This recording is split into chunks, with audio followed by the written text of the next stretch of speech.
আলাইকুম।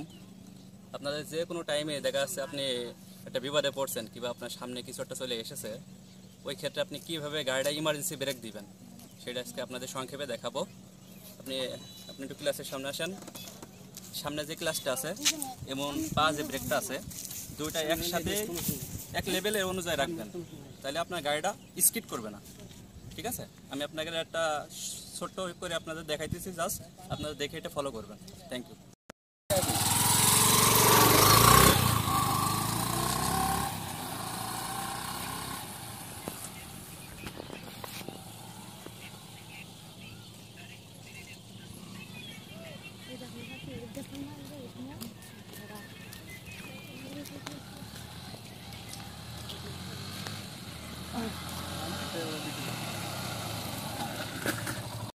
কীভাবে ইমার্জেন্সি ব্রেকটা মারছি অবশ্যই আপনারা লক্ষ্য রাখবেন, যখন ব্রেকটা মারবেন তখন বার ক্লাসটা ধরবেন না, বার ক্লাসটা পুরো অবস্থায় ছাড়া থাকবে।